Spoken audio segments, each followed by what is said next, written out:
Ini adalah laptop gaming di 11 jutaan.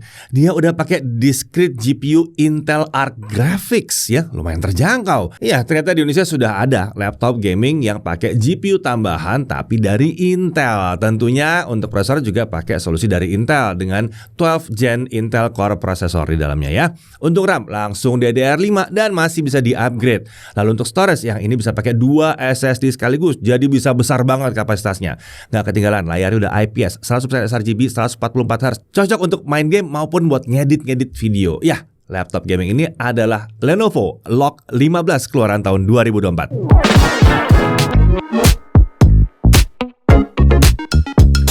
Ya, penggunaan Intel Arc Graphics memang membuat laptop gaming dari Lenovo ini terasa beda dibandingkan merek-merek lainnya ya. Harga juga menarik di 11 jutaan, jadi masuk ke kategori laptop gaming yang relatif murah di sini.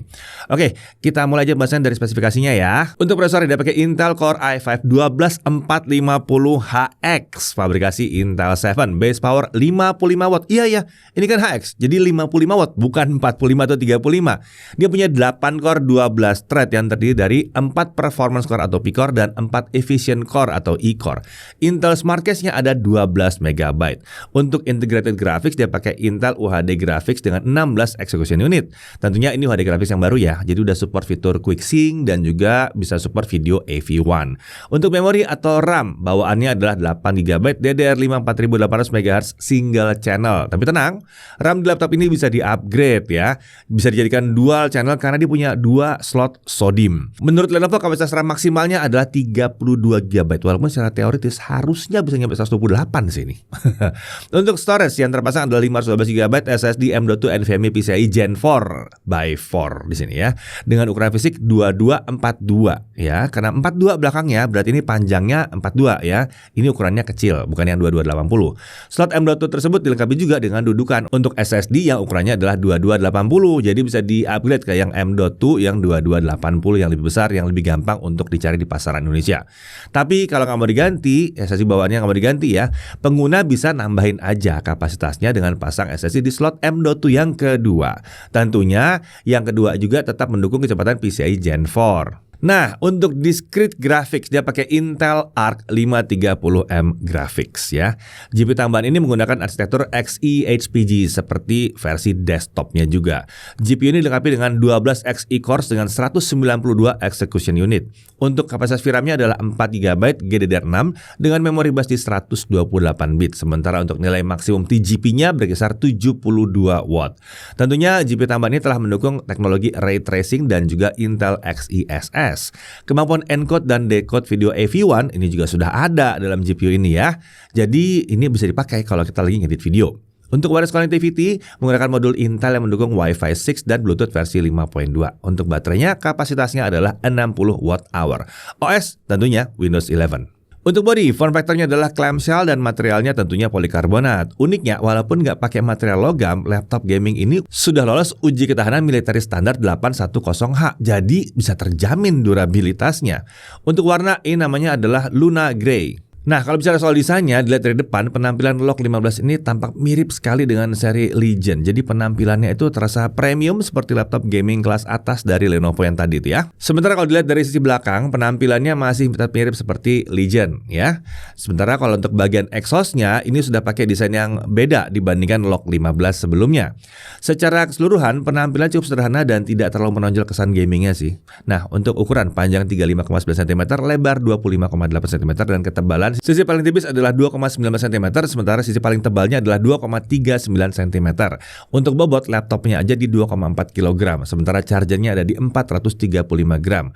Ini adalah charger 170 watt. Jadi totalnya kalau dibawa-bawa adalah 2,84 kg. Untuk display ini adalah layar berukuran 15,6 inci, resolusinya 1920x1080 pixel, aspek rasio tentunya 16:9. Refresh rate-nya adalah 144 Hz dan ini adalah sebuah panel IPS. Menurut Lenovo, tingkat kecerahan maksimalnya ada di 300 nits dengan color gamut di 100% sRGB.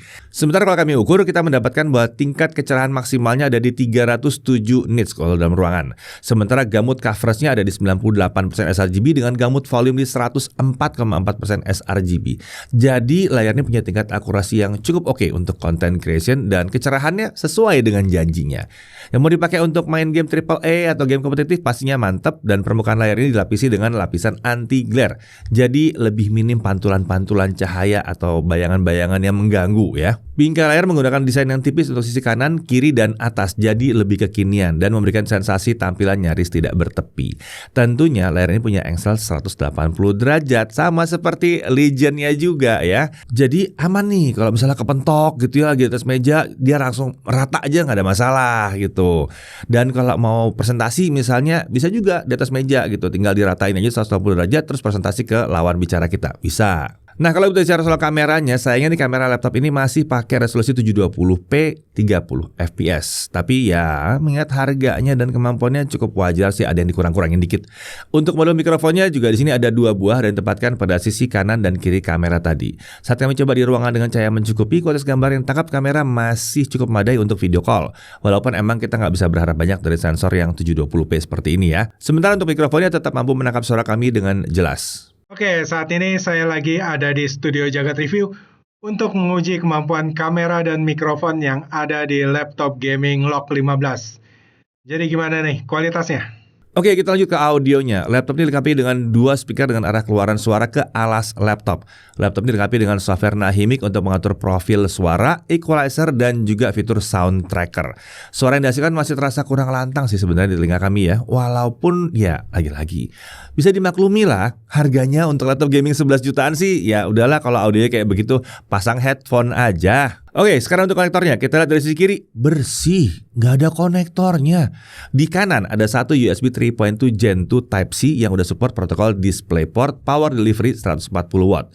Lalu ada kamera e-shutter switch untuk mematikan modul kamera, jadi lebih aman aja, kan susah dihack jadinya ya.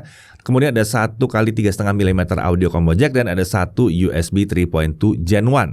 Nah, kita beralih ke sisi belakang. Di sini banyak nih konektornya. Ada satu USB 3.2 Gen 1, ada satu HDMI, ada 1 gigabit Ethernet, satu USB 3.2 Gen 1 lagi, ada satu DC in juga di sini. Untuk keyboardnya sebenarnya nggak ada yang istimewa di sini karena desain dan tata letaknya masih tetap sama dengan seri Log sebelumnya ya yang udah pernah kita review. Tapi dari sisi menyenangkannya adalah keyboard ini adalah keyboard yang enak. Jadi emang bener sih, gak usah diganti aja. Pakai aja keyboard yang lama kalau emang udah enak. Keyboard ini dilengkapi dengan tombol numpad, jadi memudahkan input angka dengan cepat saat dibutuhkan. Untuk tombol anak panah juga ukurannya tetap dibuat sama dengan tombol-tombol lainnya, jadi nyaman untuk digunakan. Tingkat travel distance-nya ada di 1,5 mm, jadi actuation-nya tergolong cepat di sini ya. Tentunya fitur anti ghosting juga dimiliki oleh keyboard yang satu ini. Uniknya tombol keyboard di laptop ini juga dapat diganti dengan Lenovo Ceramic Keycaps. Nah, aksesoris yang itu adalah tombol pengganti yang bahannya adalah keramik yang diklaim dapat memberikan sensasi penggunaan yang unik dan berbeda dibandingkan tombol bawaannya. Menariknya, fitur ini biasanya adanya di seri Legion kelas atas, tapi kali ini seri Log juga bisa pakai, padahal Lognya terjangkau nih ya. Ya memang tidak disertakan dalam paket penjualan, tapi paling nggak ada opsi kalau kalian mau menggunakannya. Nah, keyboard laptop ini juga dilengkapi dengan lampu backlit RGB dengan 4 zona warna. Pengaturan warna dan efek lampu backlit juga dapat dilakukan melalui software Lenovo Vantage. Sementara untuk tombol function plus spacebar bisa digunakan untuk berpindah antara profil lampu backlit. Beralih ke touchpad-nya. Di sini touchpad-nya ukurannya adalah 12 x 7,5 cm tanpa tombol khusus untuk klik kanan atau kiri. Untuk posisinya sejajar dengan tombol spacebar dan ini memberikan kenyamanan optimal saat kita mengetik. Bisa dikatakan ini adalah posisi touchpad yang sangat ergonomis. Lanjut ke cooling sistemnya. Laptop ini menggunakan sistem pendingin dengan teknologi hyper chamber. Untuk jumlah heat pipe-nya adalah 3 dan ada 2 buah kipas juga di sini. Uniknya, kipas ini dirancang untuk berputar berlawanan arah sehingga aliran udara untuk pendinginan di dalam bodi dapat terkendali dan udara panas dapat secara efektif dibuang keluar dengan cepat. Sementara untuk lubang pembuangan udara panas itu ada 2 titik yang mengarah ke belakang dua-duanya. Oke, sekarang kita masuk ke aspek performa. Di sini terdapat mode performa yang bisa kita akses melalui software Lenovo Advantage. Ada 4 opsinya di sini ya. Ada Balance, ada Quiet, ada Performance, dan ada Custom. Mode Performance juga bisa diubah dengan kombinasi tombol Function plus huruf Q. Di mode Custom kita dapat melakukan konfigurasi limit PL1 dan PL2 serta temperatur maksimal dari CPU kita. Selain itu, kita juga dapat mengubah kecepatan fan dengan 2 opsi. Ada Full dan ada Custom. Ini sebetulnya opsi-opsi yang langka banget sih ya. Oke, kita masuk ke konsistensi performanya. Kita gunakan Sandbase R23, kita looping selama 30 menit. Untuk skor maksimal di mode balance ada di 10.410 poin dan mode performance ada di 10.766 poin. Sedangkan skor yang bisa dipertahankan di mode balance di kisaran 9.970 sampai 10.100 poin. Di mode performance ada di kisaran 10.500-an poin. Kita bisa lihat di sini ya, baik mode performance maupun mode balance, skornya bisa ditahan tinggi. Tidak terlihat gejala throttling yang gimana-gimana gitu ya. Ya intinya sih antara dua ini nggak akan terlalu jauh beda performance dari core prosesornya. Nah untuk suhu kerja di mode balance, CPU itu suhunya ada di kisaran 77 sampai 83 derajat Celcius dan sesekali sempat spike ke 90 derajat Celcius saja. Sedangkan di mode performance, CPU ada di kisaran 83 sampai 87 derajat Celcius dan sekali dia juga bisa spiking atau lompat sebentar ke 90 derajat Celcius juga. Jadi bisa dilihat ya, untuk suhu kerja CPU-nya ini semua aman. Mau kita pakai mode balance maupun performance nggak ada masalah. Oke, sekarang kita lanjut ke Blender. Ya ini software buat 3D animasi ya. Ini kita pakai barbershop render. Dengan single channel kita lihat CPU render ada di 44 menit 44 detik. Sementara kalau GPU render dengan One API turun langsung ke 32 menit 44 detik. Kalau kita pakai RAM-nya dual channel 16 GB berarti ya. CPU render ada di 43 menit 56 detik dan GPU render dengan One API ada di 31 menit 5 detik. Cukup disayangkan performa GPU renderingnya ternyata masih belum sehebat kalau dibandingkan laptop gaming lain yang harganya mirip ya. Nah untuk suhu kerjanya, pada saat melakukan GPU rendering, suhu CPU rata-rata ada di bawah 70 derajat Celcius walaupun sempat lompat sekali ke 71 derajat Celcius. Sementara untuk GPU tambahannya ini dikendalikan di bawah 60 derajat Celcius, aman banget. Kita lanjut ke Adobe Premiere Pro CC 2024, software video editing kelas profesional ya. Dengan RAM single channel 8GB, mengekspor video YouTube dengan 4K 60 durasi 2 menit 7 detik itu dengan software only selesai dalam waktu 16 menit 31 detik. Kalau pakai OpenCL, wah kenceng, langsung tinggal 2 menit 23 detik. Sementara kalau videonya adalah 1080p 60 fps durasinya sama, software only 2 menit 20 detik dan kalau OpenCL 42 detik. Itu semua kalau single channel. Kalau dual channel kita lihat kalau videonya 4K 60 software only 9 menit 39 detik. Kalau pakai OpenCL jadi 2 menit 7 detik. Wah persis sama dengan durasi videonya. Ini 4K 60 ya.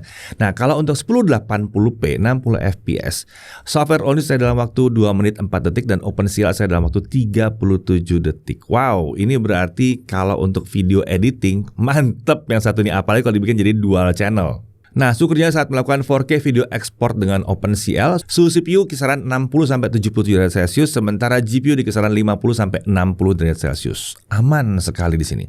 Oke, kita lanjut ke DaVinci Resolve 18.6, software video editing kelas profesional, tapi ini versi gratisnya. Dengan RAM single channel 8GB, 4K 60, kita selesai dalam waktu 6 menit 23 detik. Kalau 1080p 60 fps saya dalam waktu 1 menit 28 detik. Kalau RAM-nya dual channel 16GB, 4K 60 videonya diekspor selesai dalam waktu 4 menit 55 detik. Sementara kalau 1080p selesai dalam waktu 1 menit 15 detik. Nah suhu kerjanya pada saat melakukan 4K video export kan biasanya nih kalau pakai DaVinci Resolve kan panas ya, nggak pernah adem nih. Biasanya tuh tantangan banget buat CPU. Tapi kalau di Lenovo Log 15 yang satu ini suhunya bisa ditahan di kisaran 70-90 derajat Celcius saja. Menarik ya. Sedangkan untuk GPU adem banget ada kisaran 50-60 derajat Celcius. Jadi nggak ada masalah mau pakai DaVinci Resolve di sini. Baik-baik aja. Kenceng pula. Untuk remark graphic score-nya di Firestrak dia dapat 15 ribuan poin, sementara di TimeSpy dia dapat 5.925 poin. Nah, pada saat kita melakukan pengujian Firestrak stress test, kami menemukan sesuatu yang unik di sini, ya.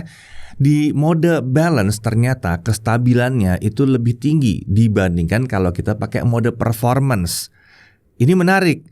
Ini kan kita bicara soal GPU, sementara tadi di awal kita lihat untuk performance dari core prosesornya atau CPU-nya, mode balance dan mode performance hasilnya nggak terlalu jauh beda, ya. Nah, melihat seperti ini kita melihat kemungkinan lebih enak untuk harian pakai mode balance aja. Kenapa? Karena GPU-nya juga jadi lebih stable performance-nya dan tinggi. Dan itulah sebabnya untuk pengujian game kami menggunakan sepenuhnya mode balance ya. Kita mulai dari Dota 2 1080p fastest render speed 100% dapat 70 sampai 160 fps.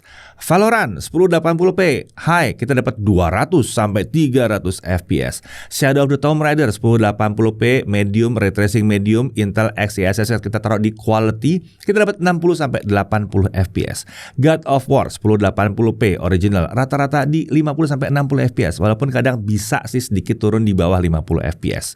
Hogwarts Legacy 1080p medium ray tracing di off Intel XeSS masih di quality di sini ya. Kita dapat 50 sampai 65 fps. Cyberpunk 2077 1080p medium ray tracing off Intel XeSS taruh di quality kita dapat 45 sampai 55 fps. Assassin's Creed Mirage 1080p medium Intel XeSS di quality kita dapat 45 sampai 60 fps. Nah, itu semua tanpa pakai integrated graphics tentunya ya. Kita pakai sistem grafis yang tambahannya tadi ya, yang pakai Intel Arc Graphics. Lanjut untuk suhu kerjanya. Suhu CPU terlihat pada saat game yang terakhir dimainkan ada di kisaran 60 sampai 77 derajat Celcius, sementara GPU ada di kisaran 60 sampai 61 derajat Celcius. Baik suhu CPU dan GPU terlihat aman di sini. Bahkan nggak ada nyentuh 80 derajat Celcius sama sekali. Menarik ya. Nah, untuk suhu permukaan ya gimana? Area terpanas ada di bagian tengah keyboard. Suhunya ada di kisaran 38 sampai 43 derajat Celcius. Tapi ada dua titik terpanas yang kami temukan terletak di tombol angka 7 dan 0. Ini mencapai 47 derajat Celcius. Untuk area keyboard kiri dan kanan ini memiliki suhu yang tergolong nyaman ya di kisaran 28 sampai 36 derajat Celcius. Sementara untuk area palm rest ini suhunya juga terlihat rendah di kisaran 28 sampai 30 derajat Celcius. Mari kita lanjut ke pengujian storage-nya. Dengan Crystal Disk Smart kita peroleh kecepatan baca ada di 4937 MB per second dan tulisnya di 3713 MB per second. Emang ini bukan kecepatan SSD PCIe Gen 4 yang kencang, tapi untuk seri yang 2242 ini wajar. Kecepatan segini tergolong lumayan kencang sebetulnya untuk yang 2242. Kalau mau lebih kencang, ganti 2242-nya ke 2280. Lanjut untuk pengujian daya tahan baterainya. Brightness kita set di 150 nits dengan volume di 25%. Mode performance kita gunakan adalah balance lagi ya. Hasilnya local video playback 1080p kita bisa dapat 4 jam 15 menit sebelum baterainya habis. Ini agak kurang memuaskan sih sebetulnya untuk laptop gaming kelas gini ya. Biasanya kita berharap sekitar 6 sampai 7 jam. Lanjut untuk charging test ya. 30 menit pertama baterai terisi 40%. Sementara untuk mencapai 100% membutuhkan waktu 1 jam 40 menit. Tanpa tambahan mode khusus ya. Ini adalah pengisian yang tergolong kenceng. Udah kayak handphone sebetulnya nih ya. Untuk harga, ya harga jualnya itu resminya di 11.999.000. Menariknya kalau kita tulis jumlah toko online, laptop gaming ini bahkan bisa didapatkan dengan harga di bawah 11,5 juta rupiah. Kalau kalian sendiri nemu di harga berapa? Tulis di kolom komentar ya. Untuk bonus pembelian, dia dapat Microsoft Office Home Student 2021. Ya, udah langsung dapat ya Office-nya ya. Sementara untuk garansi laptopnya dilindungi dengan garansi Premium Care sekaligus dengan Accidental Damage Protection selama 2 tahun. Untuk Premium Care itu menawarkan layanan call service center selama 24 jam sehari 7 hari seminggu dan 365 hari setahun. Garansi ini juga menawarkan layanan perbaikan di tempat, misalnya di rumah, di kantor, ya atau ya di mana lah kalian mau itu diperbaiki gitu ya. Jadi nggak perlu repot-repot antri atau pergi ke service center.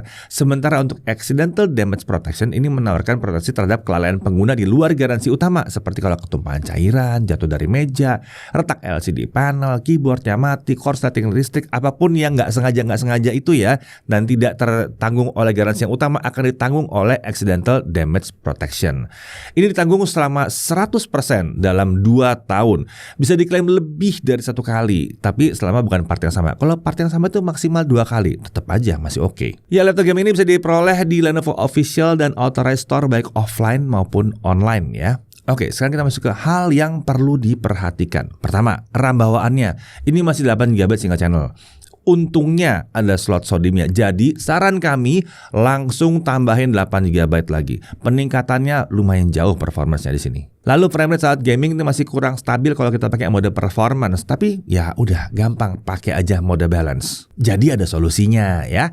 Untuk performa GPU rendering ya, untuk Blender atau 3D masih terasa kurang kencang di sini. Walaupun kalau untuk video editing udah oke. Sementara untuk baterai, nah di sini rasanya kurang irit lah di sini. Kita berharap bisa lebih lama 2 jam lagi.